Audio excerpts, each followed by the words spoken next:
Lo familiar nggak dengan talk show ini? Atau seenggaknya pernah nonton klipnya? Here she is now, Ellen DeGeneres. The Ellen Show sempat populer banget di Amerika Serikat. On air sejak 2003 dan bertahan 19 tahun dengan branding talk show inspiratif yang suka berbagi kebaikan. Tapi ketika kamera off, yang terjadi adalah 180 derajat kebalikannya. Testimoni karyawan The Ellen Show bilang, Ellen adalah orang paling jahat di belakang layar. Be kind to one another, kalimat penutup yang selalu dia ucapkan di setiap episode show-nya. Kalimat yang jadi identitas brandnya selama hampir 2 dekade. When I say be kind to one another, I don't mean only the people that think the same way that you do. I mean be kind to everyone. Doesn't matter. Dari ngasih mobil ke audiens, bayarin kuliah anak-anak, sampai kasih surprise ke selebriti dengan hal-hal luar biasa. Nah, titik baliknya 2020 lalu, semua itu runtuh. Topeng kebaikan itu jatuh. Dan yang muncul, sosok yang toksik, intimidatif, dan manipulatif. Dari ditonton 4 juta viewers per episode, jadi cuma 1 jutaan views. Show yang menang 61 Daytime Emmy Awards terpaksa ditutup dengan reputasi hancur lebur. Apa yang sebenarnya terjadi? Gua bahas lengkapnya di Room for Improvement.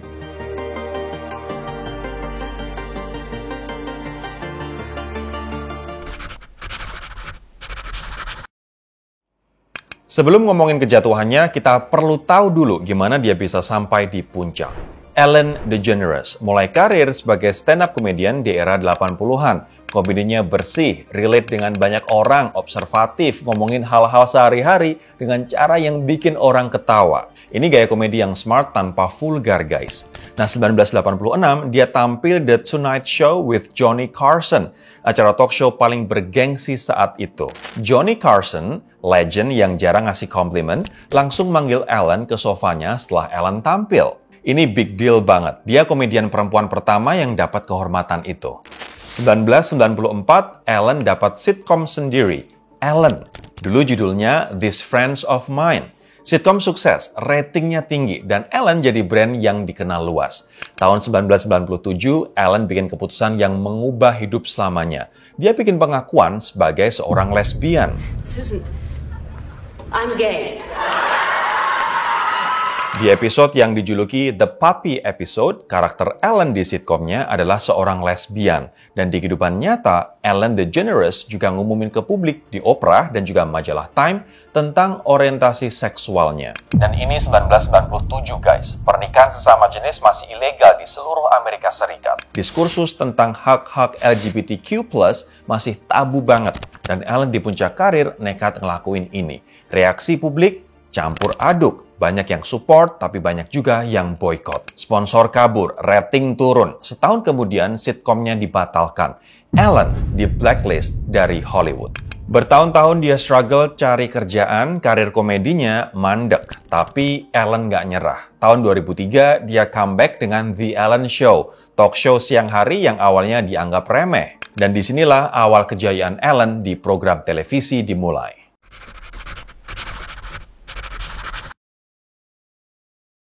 The Ellen Show bukan talk show biasa. Ellen bikin formula baru, positif, dancing, games, dan juga kebaikan. Setiap episode, dia dancing di opening. Dia main games konyol sama audiensnya. Dia juga ngasih hadiah-hadiah besar-besaran kayak mobil, uang puluhan ribu dolar, liburan gratis, dan lain sebagainya. Brandingnya jelas, be kind. Ellen jadi wajah kebaikan. Orang-orang nonton show-nya buat ngurangin stres dari hal-hal negatif. Show-nya menang Emmy berturut-turut. Selebriti besar berlomba-lomba jadi tamu. Ellen interview Obama, Taylor Swift, interview nyaris semua nama besar. Tahun 2016, Obama ngasih dia Presidential Medal of Freedom, penghargaan tertinggi bagi rakyat di Amerika Serikat. Ellen punya semuanya, show sukses, istri yakni Portia de Rossi, rumah mewah, net worth ratusan juta dolar. Salah satu entertainer paling powerful di Amerika Serikat. Tapi, di balik layar, semuanya berkebalikan. Ellen kayak punya 2 sisi kehidupan.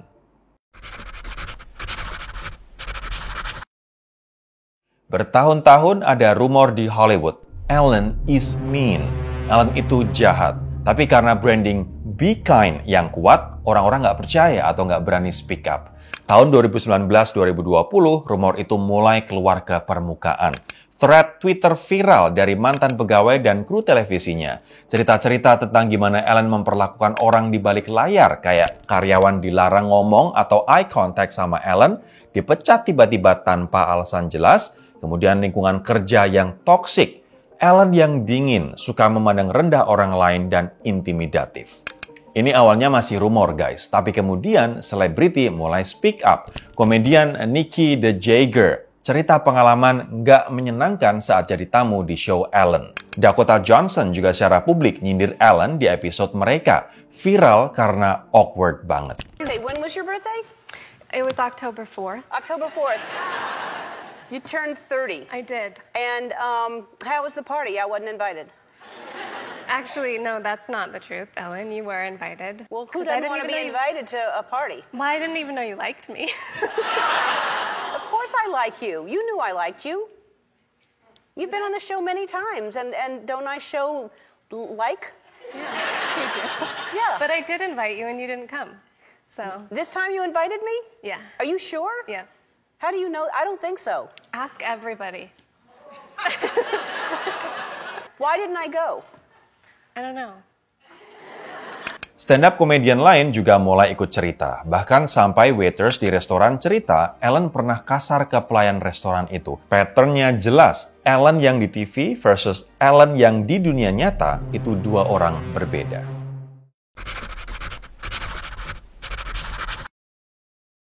Juli 2020, BuzzFeed News ngerilis investigasi dengan 36 mantan employees yang cerita tentang budaya tempat kerja toksik di The Ellen Show. Rangkumannya mengerikan. Pertama, rasisme. Karyawan kulit hitam didiskriminasi, dikasih komentar rasis. Kedua, pelecehan seksual. Produser eksekutif mereka melecehkan pekerja perempuan. Ketiga, intimidasi. Budaya intimidatif, orang takut buat speak up. Keempat, perlakuan gak adil. Favoritisme, nepotisme yang terjadi di belakang layar. Ini bukan cuma soal Ellen yang mean atau kejam, teman-teman. Ini budaya toksik yang sistemik. Kemarahan langsung meledak. #RIP Ellen trending. Meme di mana-mana. Orang-orang yang dulu defend Ellen atau ngebela Ellen sekarang berbalik menyerang dia. Warner Bros. Akhirnya mulai investigasi internal. 3 executive producersnya dipecat dari show. Ellen akhirnya bikin video permintaan maaf dan klarifikasi. Tapi guys, upayanya dianggap nggak genuine, nggak tulus. Dia nyalahin executive producersnya, nyalahin toxic culture kayak dia nggak tahu apa-apa dan masih defensif. Dan orang-orang makin sebel sama dia.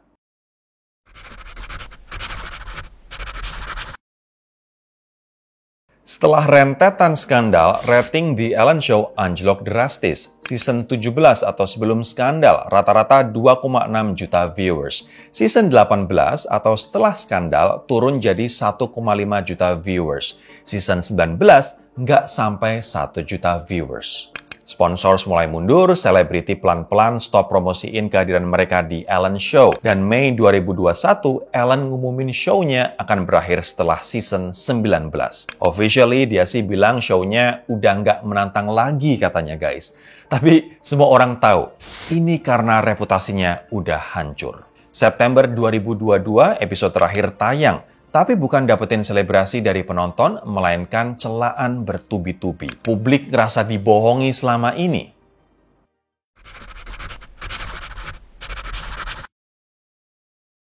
Sejak show-nya berakhir, Ellen menghilang. Dia coba comeback dengan Netflix special stand-up comedy tahun 2024, tapi sambutannya negatif. Jokes tentang being mean jatuhnya awkward, bukannya lucu. Sosial medianya sekarang silent. Nggak ada lagi dancing videos, nggak ada lagi charity, nggak ada lagi jargon-jargon be kind.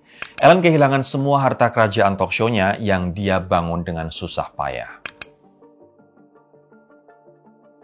Guys, cerita Ellen ngasih kita pelajaran penting. 1. Autentisitas itu segalanya. Salah satu orang terkaya dunia, Warren Buffett, pernah bilang, butuh 20 tahun untuk bangun reputasi, tapi cuma 5 menit untuk hancurin semuanya. Orang mungkin bisa dibodohi sebentar, tapi nggak akan selamanya. Ellen berhasil jaga citra sebagai orang baik selama hampir 20 tahun, tapi akhirnya kebenaran tetap keluar juga. Makin besar jarak antara persona publik sama karakter asli kita, makin parah kejatuhannya nanti. Nah, buat para kreator, politisi, jangan coba-coba jadi seseorang yang bukan dirimu. Orang jauh lebih menghargai kejujuran dengan semua kekurangan yang ada daripada kesempurnaan yang palsu. 2. Kekuasaan nggak ngasih hak buat jahat ke orang lain. Ellen punya kekuasaan luar biasa, tapi semua power itu nggak ngasih dia hak buat treat orang seenaknya. Yang ironis, dia pernah di blacklist sama Hollywood di tahun 1997 gara-gara ngaku sebagai lesbian. Dia tahu persis gimana rasanya ditolak dan didiskriminasi. Tapi begitu punya kekuasaan, dia malah ciptain kultur di mana orang takut dan harus jalan di atas cangkang telur setiap hari. Rawan banget. Nah, cara lo memperlakukan orang-orang yang di bawah lo, asisten, karyawan, cleaning service, pelayan restoran, itu yang nunjukin karakter lo yang sebenarnya. 3. Bertanggung jawab penuh sama environment yang diciptain. Ellen coba blame produser eksekutifnya, tapi ya kita tahu itu namanya adalah The Ellen Show. Nama dia di judul, wajah dia di setiap episode, dia yang dapat Emmy Award dan puluhan juta dolar per tahun. Lo nggak bisa ngeklaim semua kredit saat berjalan baik, terus lepas tangan saat ada masalah.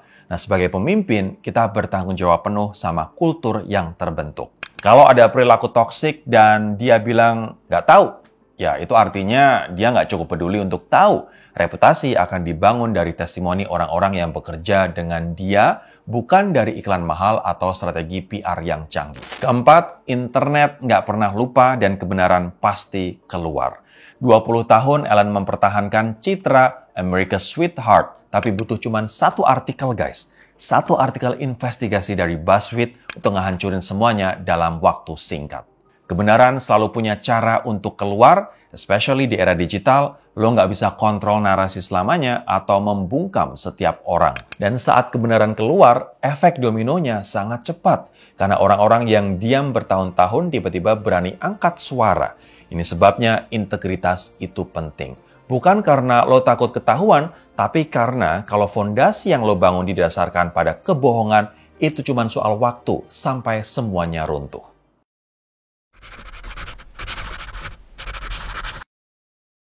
Yang paling ironis dari kisah Ellen adalah ini. Dia bangun seluruh kerajaan bisnis berdasarkan be kind to one another.